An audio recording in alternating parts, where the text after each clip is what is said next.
You want me to say something real quick there?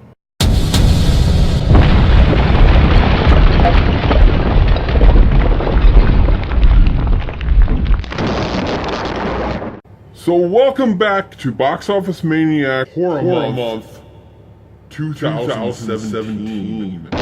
So once again, we're back with another sort of franchise. The next episode in the Stephen King Creepshow franchise. Creepshow 2. You okay over there, Vince? You all right? I didn't say anything. The phone fell over. Creepshow 2. The last time I saw Creepshow 2, I don't even know. I don't even remember when I saw it. And so when we were doing Creepshow this year, I found out that this company called Arrow, it's right here, this is Creepshow 2, came out with a special edition of Creepshow 2. Special edition of the first one? No. Special edition of the second one that nobody really cares about. They came out with it, there's tons of extras and stuff on here. So I went ahead and picked it up. I was like, since we're doing Creepshow, maybe the extras on here will make me like the movie a little bit better. I don't know. And actually, they kind of did, to tell you the truth. But this only has, 3 stories compared to the 5 in the first one? Well, it's 3 stories, and then there's this wraparound story that goes throughout it. And again, the extras sort of explain why there's only 3 stories on here. There was originally planned a lot more than 3 stories. And one of the stories actually ended up in another movie, which is kind of interesting. That was supposed to be for this, and then it got knocked out of this and was made for another film. And we'll get to all that later when we get to the extras. But, so for now, Creepshow 2. The Special Collector's Edition. I mean, Arrow is sort of competing with Scream Factory now, as in bringing out horror films like this, and special edition horror films like this. They brought out Reanimator just recently, and they are also bringing out Children of the Corn, which at some point this month I'm going to bring you. And they're, bringing out their own little, franchise, not really franchise, but their own horror films like Scream Factory is. Yeah, they seem to be doing that. I mean, but they also seem to be picking up some of what Scream Factory did, because they also brought out, or at least in the United Kingdom, they brought out Psycho 2. And I also noticed in the extras on here, there's a lot of the extras are from Red Shirt Productions, which Scream Factory also uses if you've watched any of the Scream Factory discs. So I don't know how that works if they're working for both Arrow and Scream Factory. Yeah, I don't know. That is kind of strange. Obviously, Creepshow, they said in the extras that it wasn't really a big hit at the time. So, which is kind of weird. You think about it, it was number 1 at the box office for a little while, but it wasn't like a massive box office smash. So they brought out the second one, and it was a first-time director that made this. And again, I'll get to all this in the extras, but it tried to explain, why I kind of see why this movie ended up being the way it is now, is because they ran into a lot of problems making this movie. And they gave the director a lot of problems making the film. So when you're watching it, you're like, oh, okay, well, that explains some of the reasons behind this, I guess. We didn't know any of that. I mean, we didn't know any of that. So for us, it was kind of like the next Star Wars coming out, Because Creepshow was like one of our favorite horror films. And it was one that you and I always remember sitting in your basement watching it, together with you, and I couldn't wait to see this when it came out. I was like, man, it's Creepshow 2. I was excited about it no matter what. I did not like what they did with Creep in this film, and I don't understand it. I still don't understand it. Watching it now, is they took him as sort of a zombie-like, cool, awesome-looking character and made him into some weird-looking thing with a gigantic chin, and he was a paper delivery man, and Tom Savini played that character, and I didn't like his voice, I didn't like the makeup, I didn't like the character, I didn't like any of that stuff. I thought it was terrible. And you know what? the very first time I saw the movie, because I actually went to the theaters to see this, and I remember coming out of the movie thinking the exact same thing that you just said.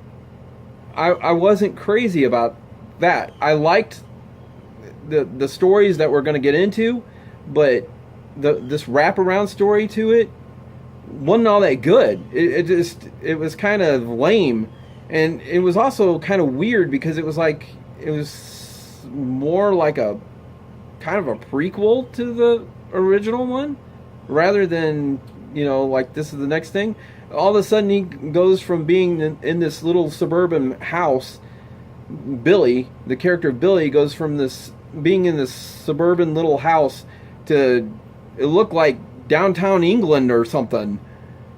And this little old truck shows up, and and here's the creep in the back. Now, I didn't mind Tom Savini. I didn't mind him playing the creep, but it was just weird. It was just odd, and I liked it better when he didn't talk.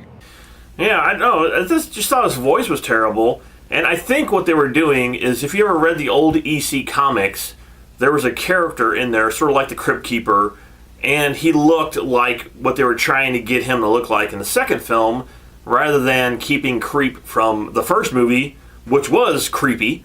And they gave him like the big witch chin, and I don't know. And he looked more like he did in the EC Comics makeup than he did in the original. And I guess that's what they were going for, but I never liked it. I have never liked that, and I still don't like it. The animation to this as well wasn't all that good. It was like you could tell they like slapped it together or something. It was just like when he walks, he doesn't really walk. He like bobs along. They all look like they're made out of putty. Like they're all just sculpted out of putty. They're weird, just weird looking. All right, Vince, so Old Chief Woodenhead. Okay, first of all, that I didn't really mind this first story that much. Okay, I'll say this for all the stories. The fact is, like, the original one had sort of that Twilight Zone stinger at the end, like, bring, and you're like, oh, that's so cool. This had none of that. You kind of knew where the story was going as soon as it started, and you knew where it was going to end up. I mean, there was no real surprise to really any of these stories, and that's my biggest gripe on this, is, it needs to have, like, that surprise ending, like, something, and none of these really had them. Yeah, I would agree with that. But I've heard a lot of people complain about, over the years, complain about Old Chief Woodenhead. And pretty much they all say the same thing, like it was the weakest story in there. And I don't think so. I thought it was a pretty good story. But as far as the actors go, some of the actors in here are just terrible. I didn't really realize that until sitting down and actually getting to watch the whole thing again on this Blu-ray, When I saw it the first time, I thought, oh, that's not so bad, but I was also like, I don't know, 14 at the time. My other problem with this movie is pretty much old Woodenhead himself. Now, the makeup effects for him were pretty good, but it was obvious that it was a person standing in a costume, because right at the beginning of the movie, he's moving. And it's like, nobody sees the statue moving. He's like going, I mean, obviously the actor couldn't stand still. So it's obviously a foam outfit right from the beginning of the film. First shot, I think he's like moving around because he couldn't stand still. Yeah, that's true. He's moving around, but what they would do nowadays with it would have been a CGI character anyway. And when he goes and he puts the war makeup on his face, I guess what paint or whatever it was, you look at his fingers, and his entire finger bends over because of the foam outfit. And it goes, whoop, and the whole tip of his fingers bend backwards. It's pretty funny. So then we get to the second story in here, which I actually really enjoyed the first time I saw it, even more than Old Chief Woodenhead, and I still enjoy it. I still think it's a great story. But again, the actors are not that great. And this next story is called The Raft. I read this when it originally came out in a book of short stories that Stephen King read, or that he wrote. And it was one of my favorite, besides The Mist, I always loved The Raft. The Raft was one of my favorite short stories by Stephen King. Because it's just so full of so much dread. And they have this mysterious monster out there in the lake. And in the book, they describe it as a oil slick. It's just like this black oil slick that's out on the lake. And it was just a really good, creepy story. And they could have made it into something incredible here. But what absolutely killed this story was the acting. The actors in this story were terrible. Exactly. They were just so bad. It was like, especially the two guys. The girls were not so bad, but the guys were just horrendously bad. But it really disappointed me that this could have been such a good story, but it was ruined by the acting. One of the worst effects in the movie, though, does happen in this scene. And it's actually worse than the old Chief Woodenhead fingers bending backwards, is when the buff guy gets pulled down through the raft and his leg comes up. All of a sudden he goes, whoop! There's this leg right in... So we come to the third story, and that is The Hitchhiker. Now, actually, this is the one I remember the least out of the two. I remember the first two, watching it, and watching this was all new to me because, for whatever reason, I had totally forgot about this one. I didn't know where it was going to go. I didn't know how it was going to end. I didn't know anything about it. And truthfully, I really enjoyed the third one here. I thought it was really, really good. This is the one that most people remember, is this one, because I always hear people going, "Hey lady, how about a ride, lady?" I've always heard, ever since this movie came out, I've heard people say that. Anytime anybody watches this film, that's the line that comes up. The acting was good in here. All the acting was really, really good. And it was fun. Unlike the first two, this is more like the original Creepshow. This is much more fun, like it should have been. Unlike, and that's kind of the other thing that's missing out of this, was the original Creepshow was fun. I mean, it was funny, it was fun, and you did laugh, but the first two stories had none of that in there. That's what Creepshow is. It's a lot of fun. The third movie's great. I mean, if you can get through the first two semi-okay, then semi-horrible, then the third one sort of is a big payoff in this film, and it really needed it. And then it ends up in the stupid animation again, just terrible animation.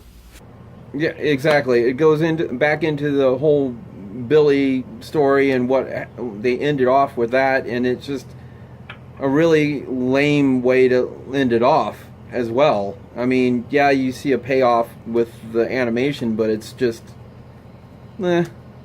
It wasn't a bad movie. I mean, I think it gets a bad rap. I think people remember it as being a terrible film, and it's pretty enjoyable. I actually enjoyed watching it.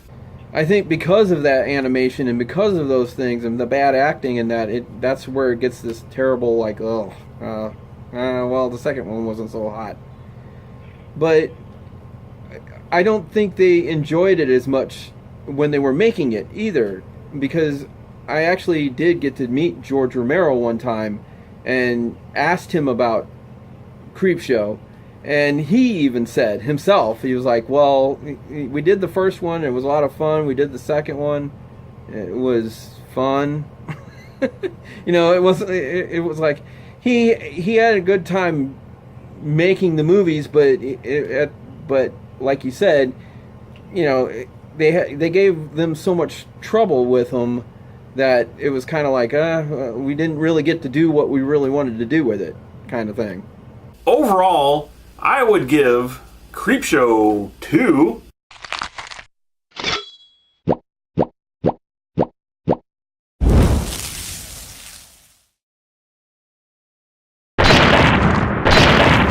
a 3 out of 5. Oh, really? Right down the middle. That's what this movie is.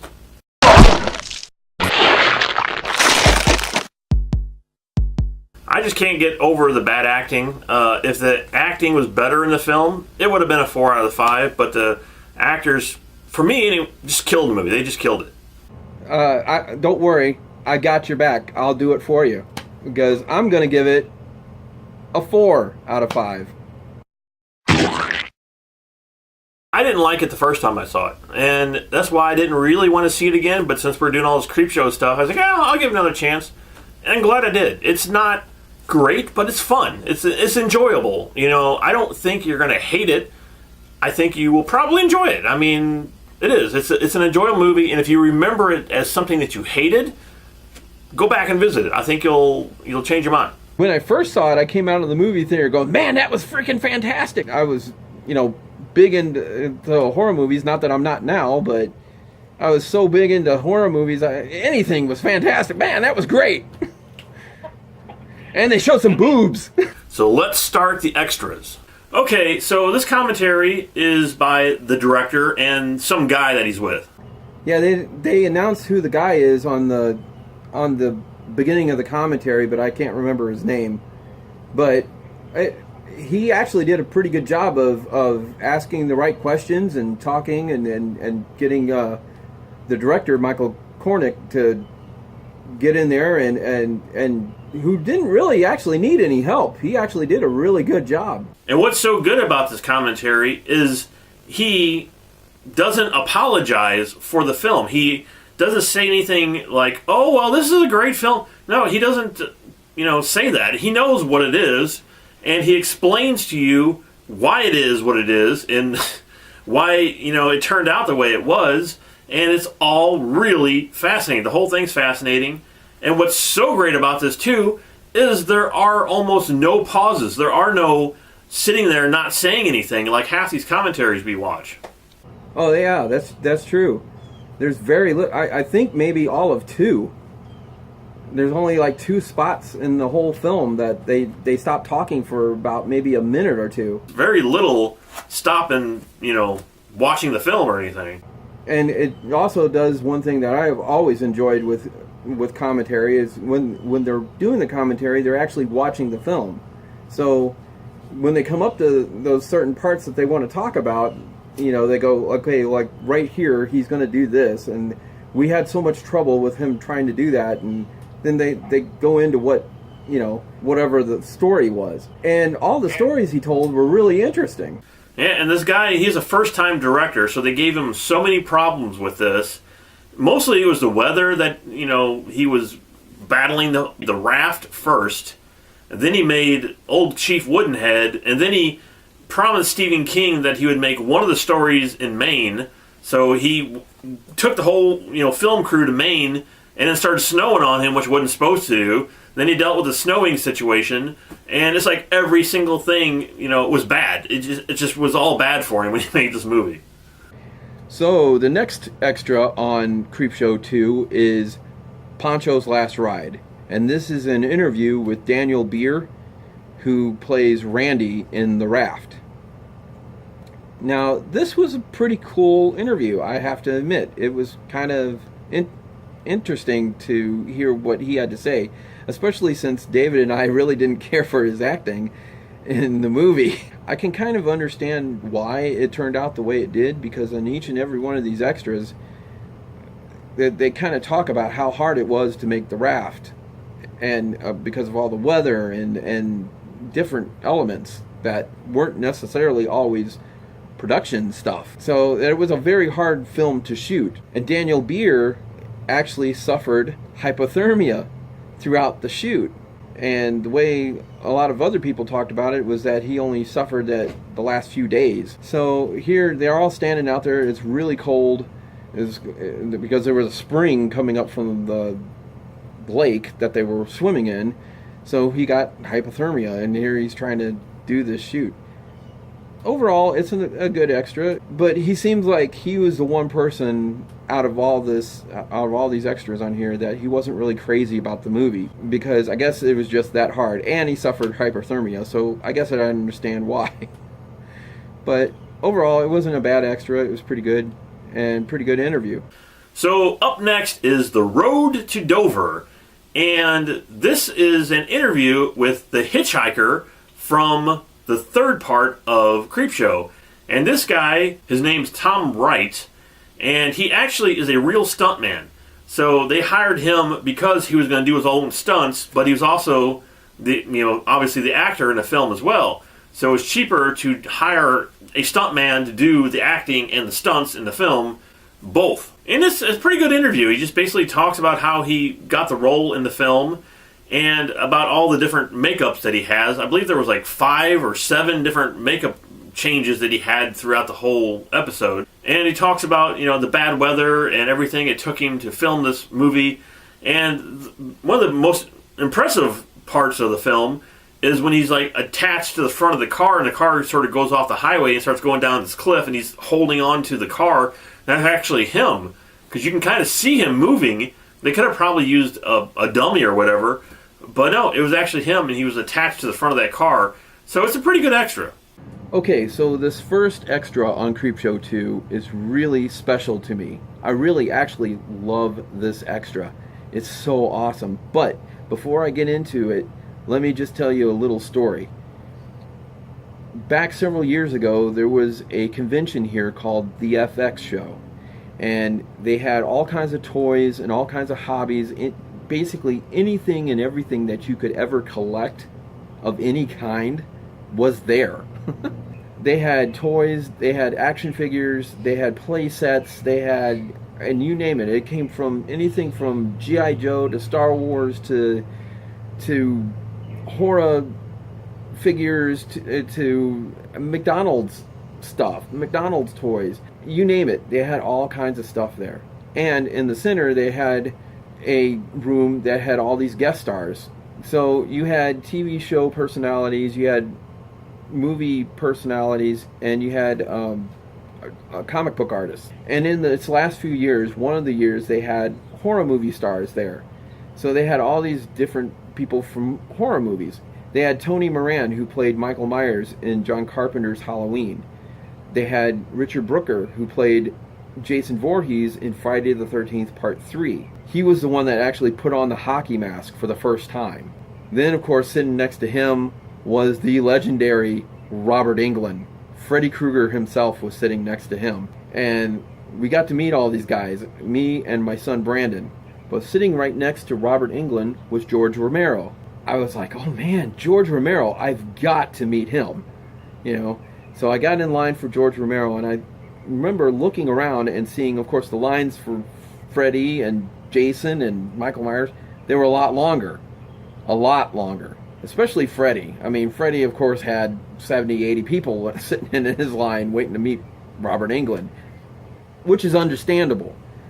But I'm looking around at George Romero's line, and there's only like me and 9 other people. And I'm thinking, man, this is really odd, because this is the guy who created Night of the Living Dead. He changed and reinvented the entire zombie thing. Everything that you see now, The Walking Dead, iZombie, zombie cartoons, zombie this, zombie that, everything zombie now is from what this guy did. And there's barely anybody in his line. But despite that, I was like, man, I can't wait to get up there and meet him. So, of course, when I did get to talk to him, this is why I'm mentioning this. Everything that he talks about on this interview for Creepshow 2 is almost, of course, with me, it was a little more personable, but almost everything that he told me that day, word for word. I really enjoyed talking to him. He was really a lot of fun and very friendly, very down to earth. So I kind of fanboyed out, and I had to ask him, I had to tell him, I really enjoy your movies. I'm a big fan.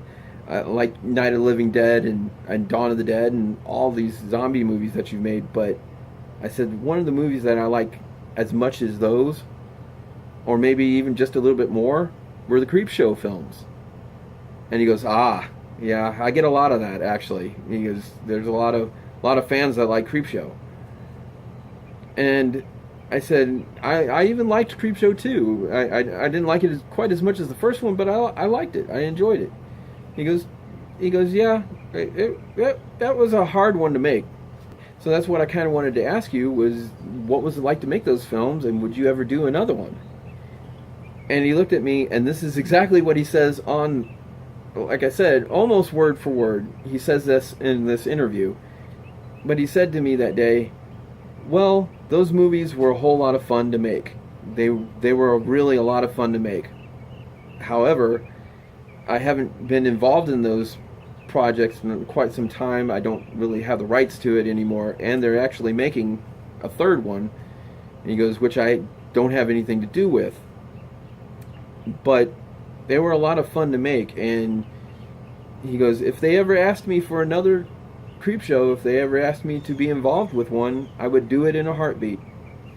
I was like, cool. I would love to see that. I would really love to see another Creepshow from you and Stephen King. He goes, yeah, Stephen King's a great guy. He's really fun to talk to. He's really fun to work with on those projects. So there you have it. I actually got to meet him and got to talk to him and ask him almost the same things that he talks about in this interview.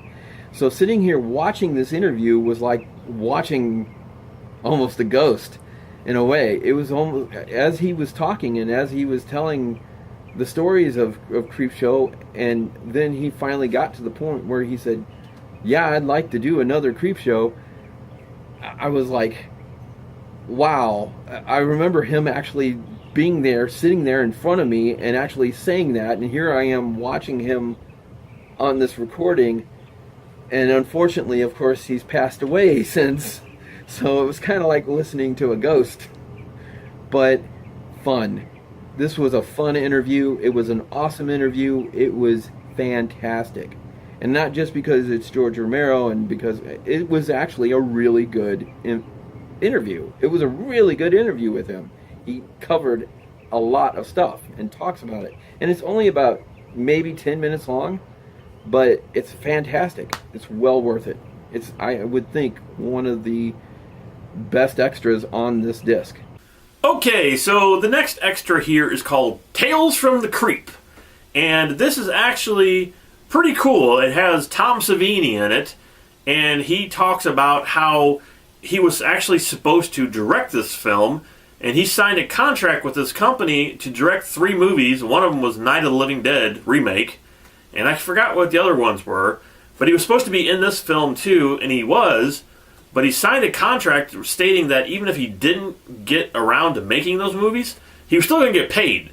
So he actually got paid for a movie he never made, which is kind of interesting. And he talked about how he played the creep in this film and how he hates prosthetics, which is weird because, you know, obviously he's the king, or he was, or he still is, the king of makeup, but he hates it to be applied to himself. He doesn't like the glue on his face and the rubber and all that stuff. He can't stand it. And I thought that was pretty interesting. The next extra on this disc is called Nightmares and Foam Rubber, and it's a interview with Howard Berger and Greg Nicotero. They were both special effects guys on Creepshow 2 at this point in time, and actually they were working on some other films before they got Creepshow 2, like Evil Dead 2 and things like that. And since then, both have gone on to pretty wide success. Howard Berger and Greg Nicotero both are known for their special effects now, but they're also getting known for creating their own productions or filming their own productions. Like Greg Nicotero has filmed several Walking Dead episodes. But in this, they're talking about all the special effects and all the problems they had with the special effects that took place on the set of Creepshow 2. And not just the problems with the effects themselves, but mostly there was problems within the studio and within their group. Apparently there was some little bit of infighting there because somebody got told something and somebody else got told something else, and so eventually they ended up firing one of these guys during the production, so everything had to be kind of sped up. And they talk about that in the commentary. The director, Michael Cornick, does. He talks about that in the commentary, and how, you know, things just with the budget and with the weather and the special effects and everything, and mostly the budget. I mean, you had a studio that gave them a bunch of money and then wanted them to hurry up and finish it. So people got upset, quite upset. People lost jobs, and jobs were given to some other people over some other people, and things like that. So they kind of talk about that and touch upon that in these interviews. And one thing I found really funny was right at the beginning, Howard Berger is talking about the special effects on Creepshow, and he says, nowadays, if we looked at this, I'd probably would say, let's just do the film over again. So, which actually, I'm sitting there thinking, man, that would be something if they actually redid all of Creepshow 2 and actually did it the way it was supposed to be done, probably, originally. And maybe even add the 2 episodes that were missing from Creepshow 2. Because it originally was supposed to be 5 stories, and ended up being 3. They were talking about Old Chief Woodenhead, and how they created Old Chief Woodenhead, and made the suit, and the animatronic head, and all of this, all the special effects that went into all the foam and all the stuff, and how they made Old Chief Woodenhead from beginning to end. And then they talk about the raft and how the raft was created, and then they talk about the hitchhiker, and Howard Berger worked mostly on the hitchhiker, and how many times that they had to get the actor Tom Wright to be in the makeup and everything to fix up his face so that it eventually just kept getting hit and worn away and worn away and worn away more. So that's what this whole thing is about, and it is a really cool interview. It's a really good. This is like, I know we keep referring back to Scream Factory on this, but it literally is. It's like a Scream Factory interview that you would see, and it was really good. It was really good. I actually really enjoyed watching it. I was surprised how well it was done, and I learned quite a bit from it. And hearing all the stuff, all the problems they had with the special effects, you kind of, now when you watch the film, you go, okay, now I understand why they did it that way, or why it ended up that way. But still, even though you know it's still kind of like, well, it's all in there in the movie. So like when Old Chief Woodenhead's fingers bend backwards when he's putting on the war paint, that's still there in the movie, guys. So they didn't really touch upon that, but I mean, they talk about him wearing the foam rubber, and how well this mime that they had chosen, this guy to be in the suit, how well he worked, and it was all good. But still, there's stuff in the movie that, come on. But overall, it was a good interview. It was a fun interview, and I actually really enjoyed it. Okay, this is probably the dumbest extra I have ever seen, and it's with Howard Berger, and he basically is talking about his obsession with Rick Baker, who's a special effects artist. And it's about 40 seconds long, literally. It's not even a minute long, I don't think. And he tells a story about how he was a kid, and he was obsessed with Rick Baker, and he called him up on the phone, and how his parents took him to Rick Baker's studio to see him working. And it's just, all it is a little clip talking about his obsession with Rick Baker. And I think Arrow probably just stuck this on here because they needed another extra to make it look like, there's an impressive amount of extras. And there is an impressive amount of extras on here. They didn't really need to throw this on here. They could just tack it onto another interview. So it's kind of dumb. It really is dumb. So the next extra on this disc is called Behind the Scenes. Big shocking title there. Behind the Scenes. And guess what? That's exactly what it is. It was behind the scenes. So, big stretch of the imagination on that one.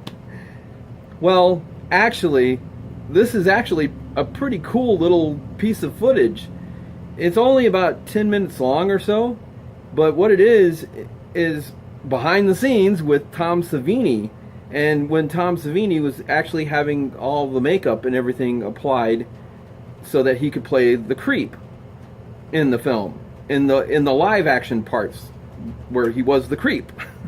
And after watching the other interview where he talks about how he hated wearing makeup, how, you know, he can't stand wearing all the sticky glue and everything for all these appliances that they put all over him, and you're sitting here watching him put all this stuff on him, he is kind of going like,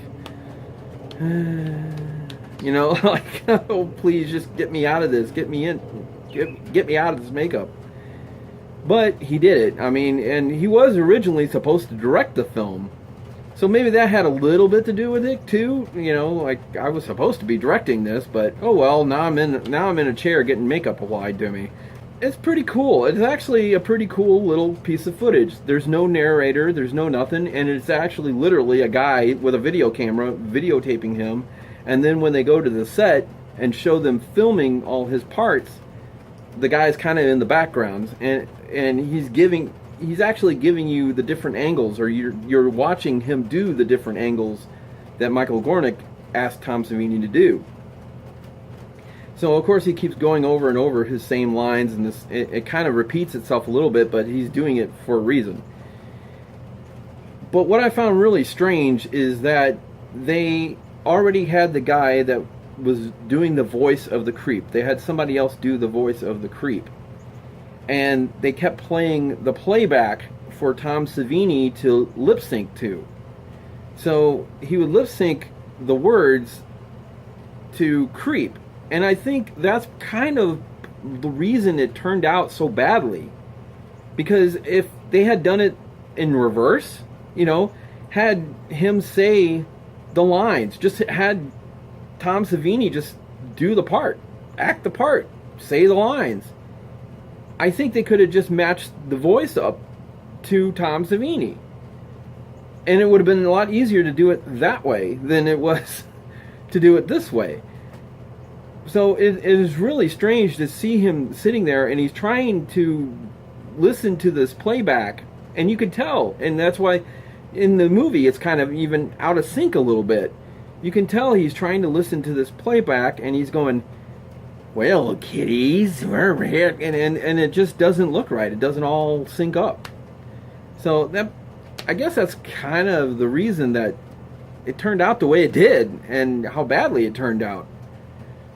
But this footage is not that bad. It's actually pretty interesting to watch, and like I said, it's not that long, so it's only about 5 to 10 minutes long, and it is kind of interesting to watch. And I do like things like this where you can just see stuff that's happening and how they filmed it and whatnot, and there's not necessarily a narrator over it, a voiceover telling you what happened during the scene or anything. And then at last we have the image gallery, which is a bunch of pictures from the movie. Okay, up next we also have the trailers and the TV spots for Creepshow 2.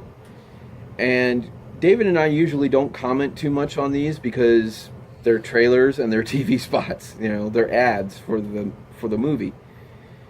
But I wanted to say something about it because I'd never actually seen the full trailers for Creepshow 2.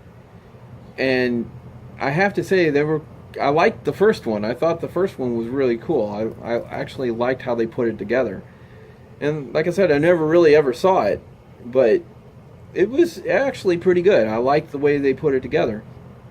The second one is kind of a dumbed down version of the first one. And then it says TV spots, but they only have one TV ad on here. But the one TV ad that they showed, I remember the most, because I remember seeing it on television and going, damn, I can't wait to see Creepshow 2, because they show the creep sitting in the theater watching the movie in that trailer, and it's really cool. So there you go. There is Arrow's special edition of Creepshow. So hopefully you guys liked it, and if you did, there is more Creepshow to come this month, so make sure you hit that subscribe button. And it's horror month, and it's October, and it's all month long, so hopefully you guys are enjoying this. We are having a blast, and we'll see all of you maniacs out there next time.